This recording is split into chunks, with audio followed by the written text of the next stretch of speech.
સેમિકન્ડક્ટરનો બીજો લેક્ચર. આગળ આપણે વાત કરી ઇન્ટ્રોડક્શન, વાહકો અર્ધવાહકોનો તફાવત જોયો થોડું ઘણું એકદમ બેઝિક. બીજું આપણે જોઈએ એના પ્રકારો કેટલા કેટલા છે. એક તાત્વિક હતું, બીજું મિશ્રિત હતું. તો એ બધા ટોપિક ભણ્યા પછી નેક્સ્ટ ટોપિક છે અર્ધવાહકોમાં ઉર્જા સ્તર, એનર્જી બેન્ડ. એકદમ બેઝિક થી શરૂ કરીએ.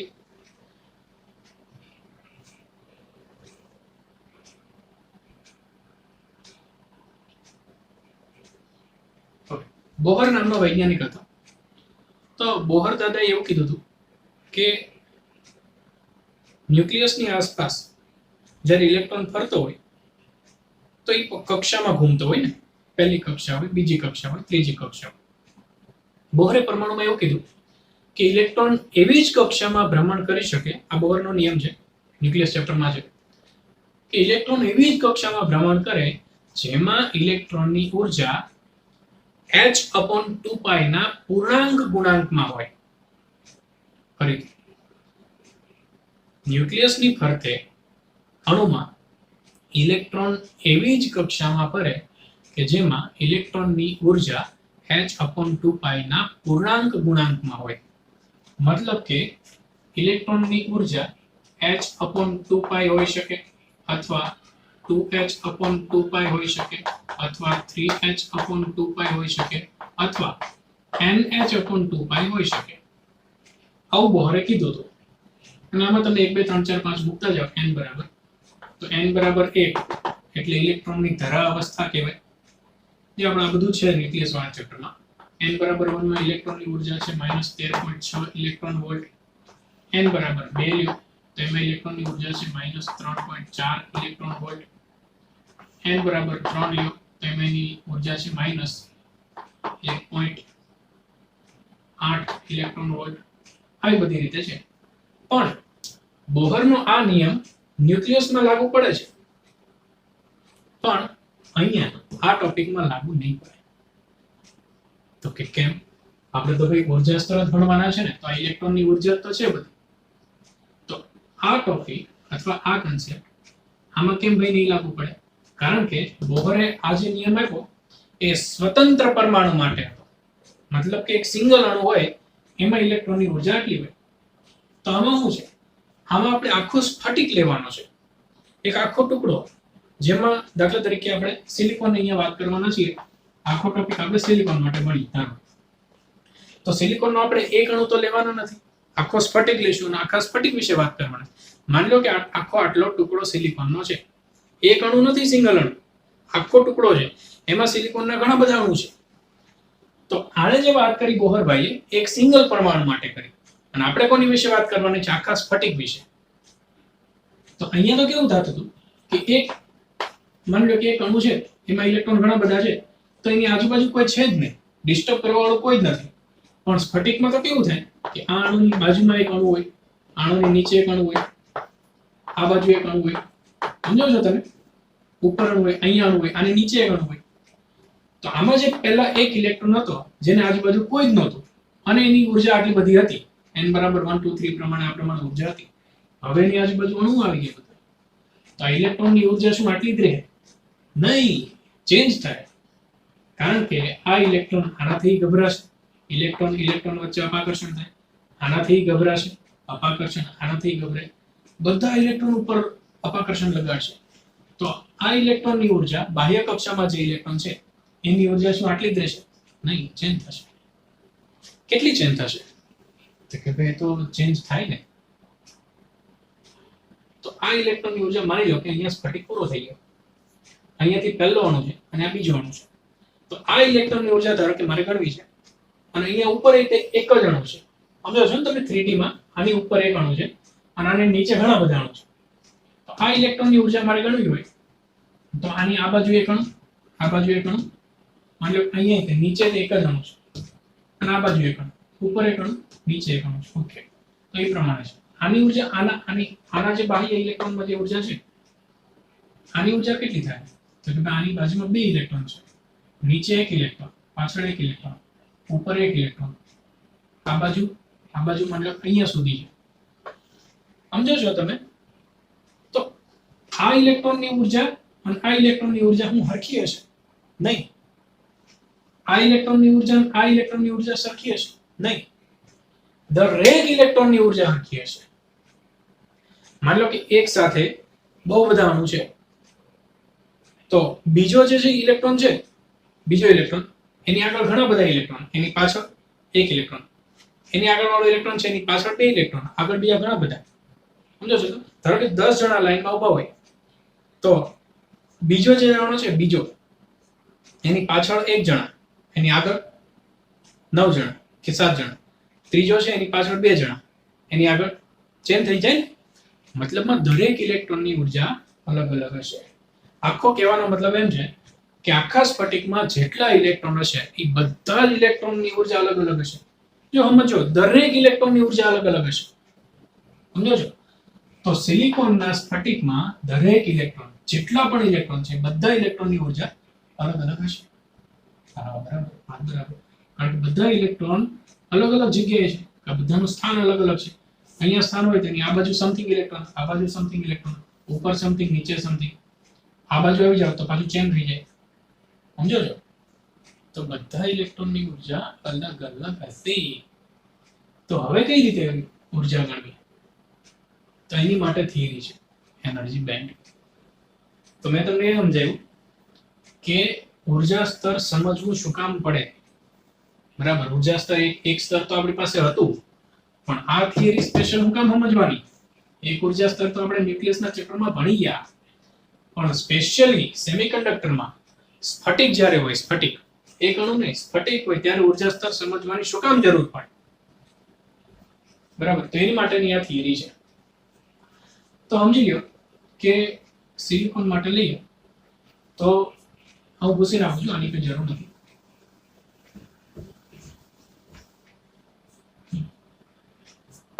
સિલિકોનનો પરમાણુ ક્રમાંક 14. હવે મેઇન થિયરી શરૂ થાય છે. બરાબર, આજે મેં તમને ખાલી જરૂરિયાત સમજાવી કે ઉર્જા સ્તરની થિયરી હું કામ ભણવી પડે. હવે થિયરી શરૂ થાય છે. બરાબર, એટલે આનો સમજાતું હોય તો બહુ ટેન્શન નહીં લેતા, થિયરી હવે શરૂ થાય છે. સિલિકોનનો પરમાણુ ક્રમાંક 14, ઇલેક્ટ્રોનિક સંરચના 1s2 2s2 2p6 3s2, કેટલા થયા? 2 4 6 10 2 12 અને 3p2. ઓકે ને? ઓકે. આની બાહ્ય કક્ષા કઈ કહેવાય? 3 વાળી બાહ્ય કક્ષા ને. ઓકે. બાહ્ય કક્ષામાં ટોટલ કેટલા ઇલેક્ટ્રોન છે? આમાં 2 અને આમાં 2, એટલે ટોટલ 4 ઇલેક્ટ્રોન છે બાહ્ય કક્ષામાં. ઓકે. વેકેન્ટ ઇલેક્ટ્રોન કેટલા? મતલબ કે ઇલેક્ટ્રોનની જગ્યા ખાલી કેટલી છે? હજી આમાં આવી કેટલા છે? જગ્યા કેટલી છે આમાં? તો કે ભાઈ આ તો કમ્પ્લીટ ભરાઈ ગયું. આની કેપેસિટી કેટલી? 6 ની. મતલબ આમાં 2 ભરાણા છે, મતલબ 4 આવી શકે ને. મતલબ 4 જગ્યા ભરેલી છે અને 4 જગ્યા ખાલી છે. છેલ્લી કક્ષા આ, છેલ્લી કક્ષામાં 4 ઇલેક્ટ્રોન ભરેલા છે, 4 ઇલેક્ટ્રોન ખાલી છે. ઓકે. હું અહીંયા નીચે બનાવી દઉં છું. હું ખાલી છેલ્લી કક્ષાનો ઇલેક્ટ્રોન દર્શાવું. 1 2 3 4. 4 ભરેલા, 4 ખાલી. 1 2 3 4. આવી રીતે બહુ બધા હશે ને અણુઓ, તો બીજા બધા અણુઓ બનાવી દઉં. ખાલી છેલ્લી કક્ષાના દર્શાવું છું. 1 2 3 4, 1 2 3 4 ખાલી. એવી રીતે અહીંયા 1 2 3 4, 1 2 3 4, 1 2 3 4, 1 2 3 4. 1 2 3 4, 1 2 3 4, 1 2 3 4, 1 4. ઓકે, ઇનફ છે. એટલે સ્ફટિક દોરી દીધો ભાઈ. માની લો કે આટલો સ્ફટિક છે. આમ તો ઘણા બધા હોય, પણ આપણે ખાલી એક્ઝામ્પલ પૂરતા આટલા અણુઓ દોર્યા છે. માની લો કે સિલિકોનના સ્ફટિકમાં ટોટલ n અણુઓ છે. દાખલા તરીકે n અણુઓ છે. કેટલા? n અણુ. આ n કેટલા હોય ખબર? 10 ની 21 ઘાત થી લઈ અને 10 ની 23 ઘાતના ક્રમના હોય. મતલબ આટલા બધા અણુઓ હોઈ શકે. ઓકે. હવે અહીંયા થિયરીને સ્ટોપ કરી હું તમને એક ઉદાહરણ આપું, બરાબર? એ ઉદાહરણ ખાસ સમજો, કારણ કે એ ઉદાહરણને પછી હું આ થિયરી સાથે રિલેટ કરવાનો છું. ખાલી ઉદાહરણ સ્વરૂપે માની લો કે આપણા સમાજમાં ઘણી બધી ઇન્કમ વાળા અલગ અલગ લોકો હોય, બરાબર? તો કોણ વધારે ધનિક છે અને કોણ ગરીબ છે એવું આપણે ક્લાસિફિકેશન કરવું હોય, મતલબ કે વર્ગીકરણ કરવું હોય, તો હું એક નિયમ બનાવું કે ભાઈ જે લોકોની ઇન્કમ 1 લાખ કરતા ઓછી છે એ બધા ગરીબ ગણાશે. વાર્ષિક આવક 1 લાખ કરતા જેની ઓછી છે એ બધા ગરીબમાં આવશે. દાખલા તરીકે એ બધા ગરીબમાં આવશે. અને જે લોકોની ઇન્કમ 10 લાખ કરતા, વાર્ષિક ઇન્કમ જે લોકોની 10 લાખ કરતા વધારે છે એ બધા ધનિકમાં ગણાશે, બરાબર? આ પહેલો નિયમ. બીજો નિયમ એ કે જે લોકો ધનિક છે એ લોકો શહેરમાં મુક્ત રીતે હરીફરી શકશે, બરાબર? એ પોતે વહન કરી શકશે. જો હું આને પછી આની સાથે રિલેટ કરવાનો છું એટલે ધ્યાન આપજો થોડું. ઓકે, તો અમે 2 નિયમ બનાવ્યા.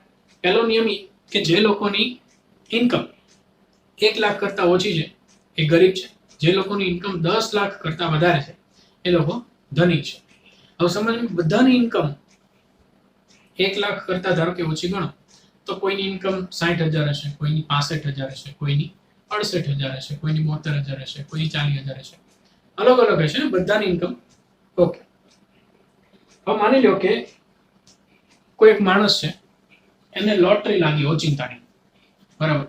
ફોર એક્ઝામ્પલ એની ઇન્કમ 90,000 હતી અને અચાનક એને લોટરી લાગી, બરાબર? આજુબાજુમાંથી બધામાંથી પૈસા ભેગા કરી અને પોતાની ઇન્કમ થઈ ગઈ 10 લાખથી ઉપર. તો હવે શેમાં ગણાશે? ધનિકમાં ગણાશે અને પોતે વહન કરી શકશે. ઓકે, સિલિકોનની અંદર હવે હું આની ઉપર આવી જાઉં પાછું. સિલિકોનની અંદર છેલ્લી કક્ષામાં જે 4 ઇલેક્ટ્રોન છે, બરાબર? એ 4 ઇલેક્ટ્રોન પાસે ઉર્જા અત્યારે નથી, એટલી બધી નથી, કારણ કે ન્યુક્લિયસે એને બાંધી રાખ્યા છે, જવા દેતા નથી. તો આ બધાની ઉર્જા ઓછી છે, મતલબ કે બધાને ત્યાં પડ્યા છે, પડ્યા જવા નથી દેતા, કોઈ વહન નથી કરી શકતા. તો એ જેટલા ઇલેક્ટ્રોન છે ને, આની છેલ્લી કક્ષામાં 4 ઇલેક્ટ્રોન અને આવા કેટલા અણુ? n અણુ, n. તો ટોટલ ઇલેક્ટ્રોન્સ કેટલા થયા? હેલો, એક અણુમાં 4 વેલેન્સ ઇલેક્ટ્રોન. વેલેન્સનો મતલબ થાય કે બહારની કક્ષામાં ખાલી વેલેન્સ ઇલેક્ટ્રોન. તો આ 4 ઇલેક્ટ્રોન છે, એવા n અણુઓ, તો ટોટલ 4n ઇલેક્ટ્રોન્સ થયા, બરાબર?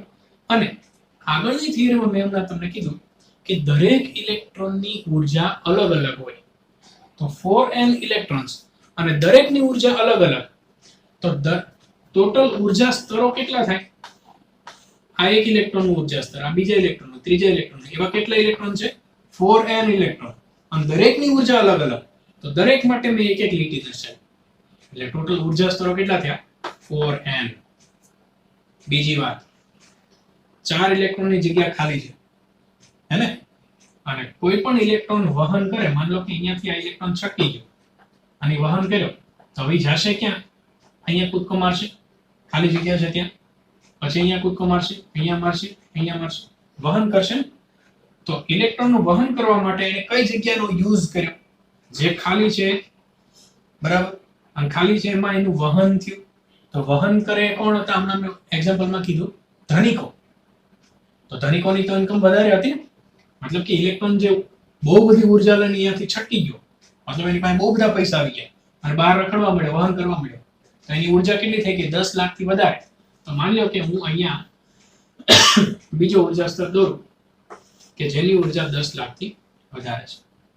ઓકે, હવે સમજો, જે ઇલેક્ટ્રોન અહીંયા બંધાયેલા છે એ બધા ઇલેક્ટ્રોન અહીંયા છે ધરા અવસ્થામાં. કેવી અવસ્થા? ધરા અવસ્થા. ધરા મતલબ નીચે. ઓકે, એની પાસે ઉર્જા છે નહીં, બધા પડ્યા છે અહીંયા. એમ એક ઇલેક્ટ્રોન અહીંયા છે, એક અહીંયા છે, એક અહીંયા છે, એક અહીંયા છે, એક અહીંયા છે, અહીંયા છે, અહીંયા. બહુ બધા ઇલેક્ટ્રોન પડ્યા છે, એની પાસે ઉર્જા છે નહીં, વહન કરી શકતા નથી. આવા ઇલેક્ટ્રોનને કહેવાય વેલેન્સ ઇલેક્ટ્રોન. કેવા ઇલેક્ટ્રોન કહેવાય? Valence electron. અને વેલેન્સ ઇલેક્ટ્રોનને જે બેન્ડ બનાવ્યો આખો, બેન્ડ મારીને બેન્ડ બનાવ્યો. બેન્ડ મતલબ કે સ્તર, એક ઉર્જા સ્તર, બીજું ઉર્જા સ્તર, ત્રીજું ઉર્જા સ્તર. અંગ્રેજીમાં કહેવાય પહેલો એનર્જી બેન્ડ, બીજો એનર્જી બેન્ડ, ત્રીજો એનર્જી બેન્ડ. એવા ટોટલ કેટલા એનર્જી બેન્ડ છે આપણી પાસે? 4n. તો આને કહેવાય વેલેન્સ બેન્ડ. શું કહેવાય? Valence band. શોર્ટ ફોર્મમાં આપણે કહેશું એને VD. આ લોકો પાસે ઉર્જા નથી.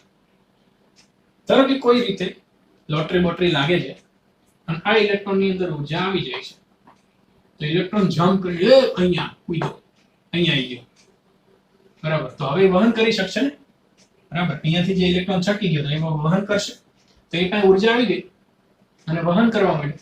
વહન થાયને અંગ્રેજીમાં કહેવાય કન્ડક્શન. તો જે વેલેન્સ બેન્ડ માંથી ઉપરના અવસ્થામાં ગયો, આ બેન્ડને કહેવાય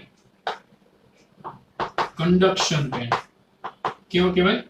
કન્ડક્શન બેન્ડ. કારણ કે આની અંદર વહન થાય છે. ઓકે, તો અહીંયા જે ઇલેક્ટ્રોન જાય એની ઉર્જા બહુ વધારે હશે, અહીંયા ઇલેક્ટ્રોનની ઉર્જા હાવ ઓછી હશે. આ બધા બંધાઈને પડ્યા છે, આ લોકો પાસે ઉર્જા નથી. ઉર્જા આવી જાય એટલે અહીંયા જતા રહે કન્ડક્શન બેન્ડ અને વહન થવા મળે. તો જે ઇલેક્ટ્રોન વહનમાં ભાગ લે એ હંમેશા કન્ડક્શન બેન્ડમાં હશે, અને જે ઇલેક્ટ્રોન ન્યુક્લિયસની ઉર્જાથી બંધાઈને રહે છે એ બધા ઇલેક્ટ્રોન ધારા અવસ્થામાં હશે અને વેલેન્સ બેન્ડમાં છે. હવે ખબર પડી વેલેન્સ બેન્ડ અને કન્ડક્શન બેન્ડ શું છે? વેલેન્સ બેન્ડ મતલબ જે ઇલેક્ટ્રોન ન્યુક્લિયસથી ખેંચાય અને ત્યાં રહે છે, વહન નથી કરતા, એવા ઇલેક્ટ્રોન વેલેન્સ બેન્ડમાં છે. અને જે ઇલેક્ટ્રોન ઉર્જા પ્રાપ્ત કરી અને વહન કરે છે, સ્ફટિકમાં આમ તેમ વહન કરે છે, એ બધા ઇલેક્ટ્રોન કયા બેન્ડમાં છે? કન્ડક્શન બેન્ડમાં છે. ઓકે, હવે ક્લિયર. વેલેન્સ બેન્ડ મતલબ આ બધા ઇલેક્ટ્રોન અને કન્ડક્શન બેન્ડમાં હોય મતલબ કે ગતિ કરતા ઇલેક્ટ્રોન. ઓકે, હવે મેં તમને કીધું હતું કે ગરીબો અને ધનિકો, આ બધા ગરીબો છે, આ બધા ધનિકો છે. ગરીબોમાં મેક્સિમમ ક્યાં સુધી ગરીબ ગણાય? અહીંયા 0 ઇન્કમ, અને અહીંયા મેં તમને શું કીધું હતું? 1 લાખની ઇન્કમ હોય ત્યાં સુધી, બરાબર. અહીંયા 10 લાખ થી લઈને અનંત સુધી ઇન્કમ હોય બધા ધનિકો. ઓકે, તો એનું અહીંયા રિલેટ કરું. વેલેન્સ બેન્ડની મહત્તમ ઉર્જા અને કન્ડક્શન બેન્ડની ન્યૂનતમ ઉર્જા. વેલેન્સ બેન્ડની મહત્તમ ઉર્જા અને કન્ડક્શન બેન્ડની ન્યૂનતમ ઉર્જા, આ બે ઉર્જા વચ્ચેનો જે તફાવત છે આને કહેવાય Eg, મતલબ કે એનર્જી ગેપ. આ બેને કહેવાય એનર્જી ગેપ. વેલેન્સ બેન્ડનો મહત્તમ અને કન્ડક્શન બેન્ડનો ન્યૂનતમ, આ બે વચ્ચેના તફાવતને કહેવાય Eg. મતલબ કે Eg is equal to conduction બેન્ડનો Ec માઈનસ વેલેન્સ બેન્ડનો Ev. મતલબ કે વેલેન્સ બેન્ડની ઉર્જા અને કન્ડક્શન બેન્ડની ઉર્જા, આ બેનો તફાવત. ઘણા લોકો આને જ કહે છે ફોરબિડન એનર્જી ગેપ, મતલબ કે FEG તે કહેવાય, અથવા સિમ્પલી એનર્જી ગેપ EG તે કહી શકાય. બરાબર, બે નામ છે. ફોરબિડન એનર્જી ગેપ મતલબ કે FEG, અથવા તો only energy gap EG. Okay, તો આવી રીતનું છે. બીજી વાત, સિલિકોનનો સ્ફટિક જ્યારે ઓરડાના તાપમાને હોય, મતલબ કે રૂમ ટેમ્પરેચર 25-27 ડિગ્રી સેલ્સિયસ, ત્યારે શું થાય કે ઘણી વખત વાતાવરણમાંથી આ ઇલેક્ટ્રોન ઉર્જા ભેગી કરે. અહીંયા ન્યુક્લિયસથી બંધાયેલો છે, પણ ઘણી વખત વાતાવરણમાંથી ઉર્જા ભેગી કરી અને છટકી જાય, જ્યાં તાર જોડે નહીં રહ્યું એટલે અહીંયાથી છટકી જાય અને જેટલી ખાલી જગ્યા છે ત્યાં કૂદકા મારી અને વહન કરવા મળે. તો ઇલેક્ટ્રોનનું વહન થયું? તો કે હા, મતલબ કે અહીંયા જે ઇલેક્ટ્રોન પહેલા હતો અહીંયાથી છટકી જમ્પ મારી અહીંયા જતો રહ્યો અને અહીંયા વહન કરવા મળ્યો. તો આ ઇલેક્ટ્રોનનું તો વહન થયું જ તે. પણ બીજી વાત, અહીંયાથી જતો રહ્યો તો અહીંયા ખાલી જગ્યા પડી, અહીંયાથી જતો રહ્યો તો અહીંયા ખાલી જગ્યા પડી. તો હવે શું થશે ખબર? આ ઇલેક્ટ્રોન અંદરો અંદર વહન કરશે. મતલબ કે વેલેન્સ બેન્ડમાં ઇલેક્ટ્રોનનું વહન થયું, કન્ડક્શન બેન્ડમાં તો થયું જ થયું, બટ વેલેન્સ બેન્ડમાં ઇલેક્ટ્રોનનું વહન થયું. બરાબર. તો જ્યારે કોઈ પણ સ્ફટિક ઓરડાના તાપમાને હોય ત્યારે ઇલેક્ટ્રોન આજુબાજુ વાતાવરણમાંથી ઉર્જા ભેગી કરી અને પોતે વેલેન્સ બેન્ડમાંથી કન્ડક્શન બેન્ડમાં જાય છે, જેથી ઇલેક્ટ્રોનનું વહન કરવું શક્ય બને છે. પરંતુ આના કારણે વેલેન્સ બેન્ડમાં પણ ઇલેક્ટ્રોનની જગ્યા થતા તેમાં પણ ઇલેક્ટ્રોનનું વહન શરૂ થાય છે. પણ આવું ત્યારે જ થાય જ્યારે સ્ફટિક ઓરડાના તાપમાને હોય. ધારો કે આની આ સિચ્યુએશન હું 0 કેલ્વિન તાપમાને કરી નાખું. કેટલા તાપમાન? 0 કેલ્વિન તાપમાન, મતલબ કે નિરપેક્ષ શૂન્ય તાપમાન. તો શું થાય વિચારો. પહેલા આજે ઇલેક્ટ્રોન ઉર્જા ભેગી કરીને ગમે ત્યાં કૂદકા મારતો હતો, હવે તાપમાન કેવું થઈ ગયું? 0 ડિગ્રી સેલ્સિયસ. હવાની ઉર્જા મળશે નહીં. પહેલા તો છકી જતો હતો કે આજુબાજુ વાળા પાસેથી ઉછીના લઈ અને જમ્પ મારીને જતો રહ્યો કે જ્યાં તાર જોડે નહીં રહ્યો. હવે તો તાપમાન 0 થઈ ગયો, ઉર્જા કઈથી મળવાની? કઈથી નહીં, પતી ગઈ, પડ્યો ત્યાં ત્યાં. એટલે નિરપેક્ષ શૂન્ય તાપમાને 0 કેલ્વિન તાપમાને આવું કઈ થાય નહીં. ઇલેક્ટ્રોન અહીંયા ને અહીંયા જ રહેશે. સમજ પડે છે? તો નિરપેક્ષ શૂન્ય તાપમાને વેલેન્સ બેન્ડમાંથી કોઈ પણ ઇલેક્ટ્રોન ઉર્જા મેળવી અને કન્ડક્શન બેન્ડમાં જાય એવું શક્ય થતું નથી. આવી સિચ્યુએશનમાં વેલેન્સ બેન્ડનું મહત્તમ અને કન્ડક્શન બેન્ડનું ન્યૂનતમ, આ બે વચ્ચેના ગેપને કહેવાય ફોરબિડન એનર્જી ગેપ, અથવા એને કહેવાય એનર્જી ગેપ, ઈજી. સમજ પડે છે? તો આ તું અર્ધવાહકોમાં ઉર્જા સ્તર આટલું છે. ફરીથી એક વખત જોઈ લો આખી થિયરી. સ્ફટિકોમાં ઉર્જા પટ એટલે કે એનર્જી બેન્ડ, વેલેન્સ બેન્ડ અને કન્ડક્શન બેન્ડ, આખી થિયરી આપણે જે ભણ્યા વાંચી લો એક વખત.